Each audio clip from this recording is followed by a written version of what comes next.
50% are going to die exactly at the moment of pole shift, and another 30% are going to die from disease and starvation and shock. I mean, what the president should be announcing and saying, listen, we've got to move away from the coastlines, as far away from the coast as they can. Is like there isn't a timetable, there's an event timetable, but the president has been trying to announce it since last September. So first they tried with the emergency broadcast system. That didn't work. And then, believe it or not, I mean, you think if you're president, you can just announce whatever the hell you want.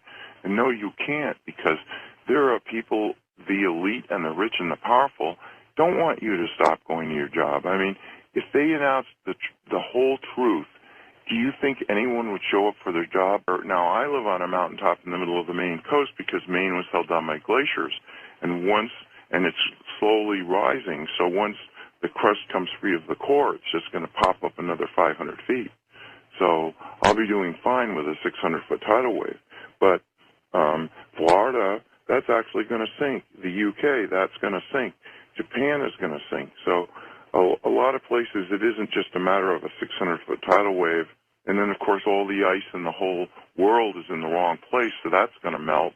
So the Zetas say the final sea level is going to be 700 feet above present.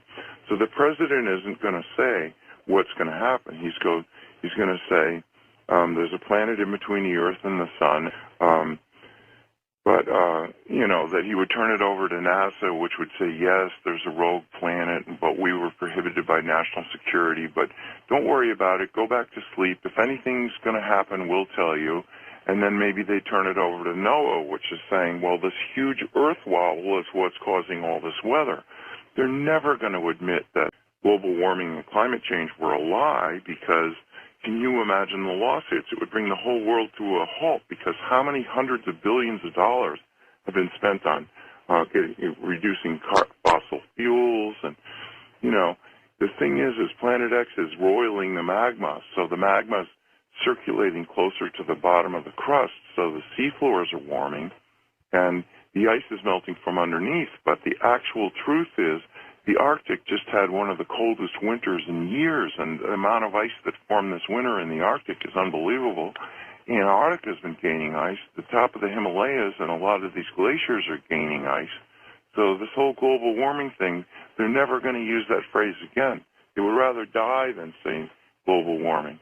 So, I don't know how he's going to put it, but my opinion is he's got to announce it. And meanwhile, the government is doing all these strange things, like ordering 1.2 billion rounds of hollow point ammunition. They're going to arm these Social Security employees, and the National Weather Service employees are all going to be packing with hollow point bullets. I mean, come on, who thinks that's normal? What are they expecting? And of course, there's going to be some people who are going to riot and steal and loot, be out of control. But yet, if they do announce it, then people will go, well, this is something that we're all facing together. Let's work together to save as many people as possible. But they've got to do it sooner than later. Now, I live on a mountaintop. I heat with wood. I've got an outhouse. I'm ready for no electricity and no fuel.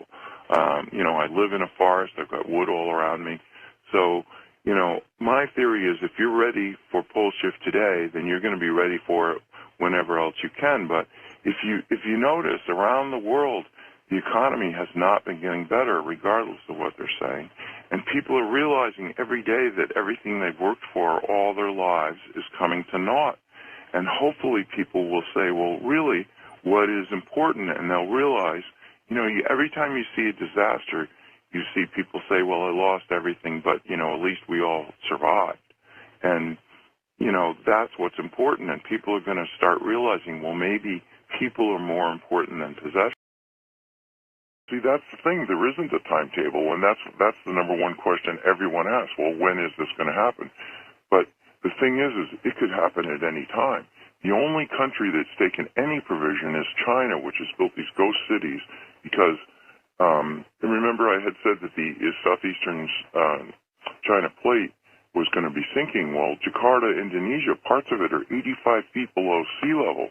That sinking is almost 70% complete in that tip of the Southeast Asian plate. But all the other earth changes have stopped. And I was talking to Nancy on the phone. I said, that I heard that these metal boxes were found on the beaches in Oregon and they were vibrating. And I said, I think there's extraterrestrial devices. And people have said, well, there weren't any boxes or it was a hoax or whatever. But it is true.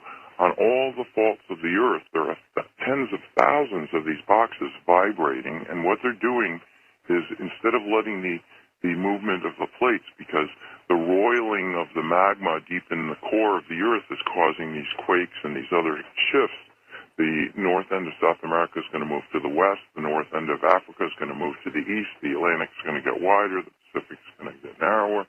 So there's all these things, and so anyway, these metal boxes have put that off, and the reason why is because they want to have the massive social change. And you can imagine if the president does announce it, of course there's going to be massive social change. So Planet X is not going anywhere. It's sitting there, and the clump of four planets, the dark twin, Venus, the Earth, and Planet X, are still rotating around the sun, but they're not moving in relation to each other. And the tail is stretched towards the Earth, so that rock that came down over Russia and the other ones that were seen over San Francisco and Cuba and Japan are all from the tail of planet rocks, and there's trillions of them. So this is going to be a big disaster. So when the president announces it, and I mean, I'm not sitting in his office privy to whatever they're deciding, but I can tell you this. They really don't want people to he's not going to use the word Planet X. He's going to say, look, Reagan signed an executive order making it top secret. Every president signed on, but I'm such a humanitarian that I'm telling you that there has been a planet between the Earth and the Sun for 9 years, and why not? I mean, if it separates from the Sun where every single person on Earth looks up and goes, oh my God, what's that? And the glowing area, the thing that's at the 5 o'clock position, is the tail, which is sort of transparent, translucent, whatever you want to say, because it's a cloud of dust, or red iron oxide dust. It's lit by the sun, and you can see that from Earth. So that's what people are taking pictures of, is the tail of Planet X stretching towards the Earth. And you can't see Planet X itself, but one of these days, when it gets far enough from the sun, you are going to see it. That the Council of Worlds has told the president, you've got to announce it. So you can speculate that the first thing he would say is Ronald Reagan had an executive order that this is top secret, and every other president signed on, but now I'm going to be the one who's breaking that because everybody has to know that. How can he not announce it? Because Planet X pulls the magnetic bar of the Great Atlantic Rift down towards it, and then as the Earth continues to shift and the Atlantic no longer faces the sun, then the North Pole, which doesn't like the North Pole of Planet X, pushes the North Pole of the Earth back. So you get these wobbles, and what you get is this gigantic loops in the jet stream.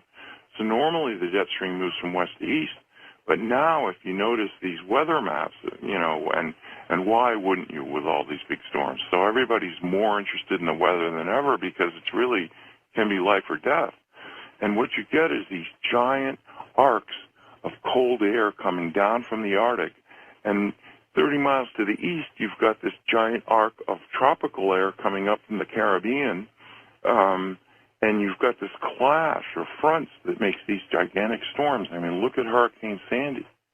And, if the government told the truth, they should say nobody should rebuild anywhere.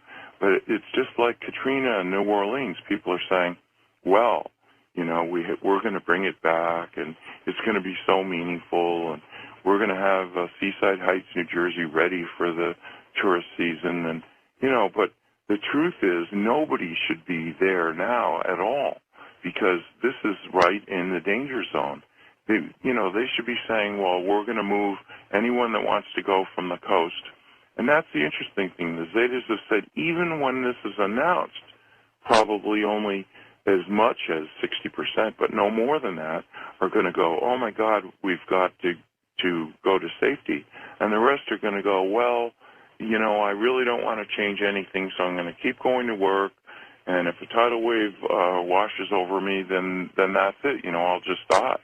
Well, okay, that's what this life is like. You're entitled to be a skeptic. You're entitled to be in denial, and you're entitled to die in it. But there's no reason for you to do that. So the binary star is quite a distance away. That's why it takes 3,657 years for Planet X to return. So it's something we've never seen because it's burned out, but it is a huge body, and that's where it started. And evidently, Planet X has been coming here at least 2 billion years. So, it wasn't that the Anunnaki were always there. They reached a point where they decided they wanted to powder the gold and put it in their atmosphere to keep the planet a little bit warmer.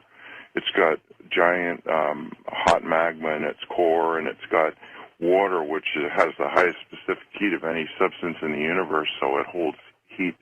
It takes longer to heat water than anything in the universe, and water holds heat longer than any. So, but they were getting cold, so that's where the whole quest for gold came from. That Phobos is a spaceship because it's hollowed out and it's got chambers in it because they use ground penetrating radar. But actually, Phobos is one giant gold nugget, and the Anunnaki, since they came back, have been mining. Go do a search in Wyoming. Dick Cheney tried to get the Wyoming legislature, and he only failed by a few votes, to buy a used aircraft carrier. Now, would Wyoming, Edgar Cayce said that Omaha was going to be the greatest seaport in North America after pole shift, and evidently he's planning that the Mississippi will split wider, saltwater will go up to the Great Lakes, and then up the Missouri and the Platte Rivers, and then maybe the Red River. And I guess they were planning to, keep it, in the Great Lakes or in the Gulf, and then float it right up to Wyoming. But you can see why he would want that. It's got nuclear power. It's got a hospital. It holds 5,000 people, and he could load it with fighter strike jets, and be king of the world. And you look at the billionaires around the earth, they're trying to start their own space programs. So nobody's going to leave Earth and come back as kings of the earth afterwards. No, they're all going to have to go through it. And whether you're a billionaire or not, you're going to have to roll up your sleeves. So, you've heard of the idea of these deep underground bunkers everybody was going to head. But, how well are they going to survive in 10-plus power earthquakes? So they're not. But then, after pole shift, at the hour of pole shift, when the tidal waves start, then everyone's going to, after that, there won't be any earthquakes, so people are going to want to be underground, because how are you going to survive? People are going to want to be underground, because how are you going to survive?